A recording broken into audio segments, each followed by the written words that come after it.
sudah 10 orang yang berhasil diturunkan pidananya oleh Rumah Pancasila. Ini menjadi jurisprudensi baru bagi jaksa sekaligus bagi hakim. Tolong perhatikan setiap perkara narkoba sehingga lembaga permasyarakatan kita tidak penuh dengan orang-orang. Salam Pancasila dan salam penegakan hukum. Jangan pernah berhenti mengejar keadilan. Ketika kita, Anda, saya, siapapun di rumah Indonesia diperlakukan tidak adil oleh oknum-oknum aparat penegak hukum. Rumah Pancasila dan Klinik Hukum bersama kantor hukum saya kembali berhasil membebaskan 2 warga binaan atau narapidana narkotika. Mereka dulu divonis 5 tahun penjara. Yang pertama atas nama Oki Sanda Maulana Putra. Ini dulu divonis 5 tahun penjara. Kemudian Rumah Pancasila dan Klinik Hukum setelah mempelajari perkaranya, ditangani secara gratis, secara cuma-cuma, berhasil menurunkan pidananya, dikabulkan oleh Mahkamah Agung melalui putusan peninjauan kembali, dikabulkan yang tadinya 5 tahun, sekarang turun menjadi 1 tahun 6 bulan. Dan menurut keterangan yang kami dapat dari Lembaga Permasyarakatan Gedung Pane, yang bersangkutan sudah keluar karena masa dia dipidana sudah selesai berdasarkan putusan yang keluar yaitu 1 tahun 6 bulan penjara.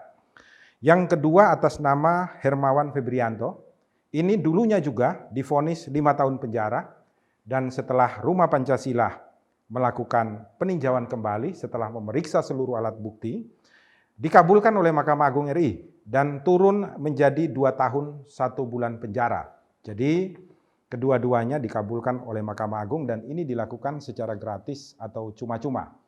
Cukup lumayan karena yang pertama turun 3 tahun 6 bulan, sedangkan yang kedua turun selama 2 tahun 11 bulan. Inilah kita dapat melihat bahwa aparatur penegak hukum khususnya jaksa pada saat melakukan dakwaan ke pengadilan, mereka tidak pernah mempertimbangkan bahwa orang-orang ini sebenarnya adalah pengguna, penyalahguna atau korban dari narkotika. Seharusnya diterapkan pasal 127, tetapi karena yang namanya aparatur penegak hukum, oknum yang tidak mau memahami, menerima, menggeluti hukum secara benar, maka mereka menuntut seenaknya sendiri. Lucunya lagi, hakim-hakim kita tidak berani untuk mengeluarkan keputusan yang sesuai dengan instruksi dari Mahkamah Agung melalui surat edaran, di mana Mahkamah Agung sudah mengatakan secara tegas, kalau jaksa tidak memasukkan 127 yang dipakai hanya 112 dan 114, sedangkan proses pembuktian membuktikan bahwa dia adalah pengguna dan tidak terlibat di dalam jaringan narkotika, maka mereka wajib untuk diputus di bawah standar ketentuan 112 atau 114. Inilah yang tidak pernah ditaati oleh oknum-oknum hakim juga di seluruh penjuru Indonesia. Kami berharap sudah 10 orang yang berhasil diturunkan pidananya oleh Rumah Pancasila. Ini menjadi jurisprudensi baru bagi jaksa sekaligus bagi hakim. Tolong perhatikan setiap perkara narkoba sehingga lembaga permasyarakatan kita tidak penuh dengan orang-orang yang seharusnya dirawat tetapi justru dihukum.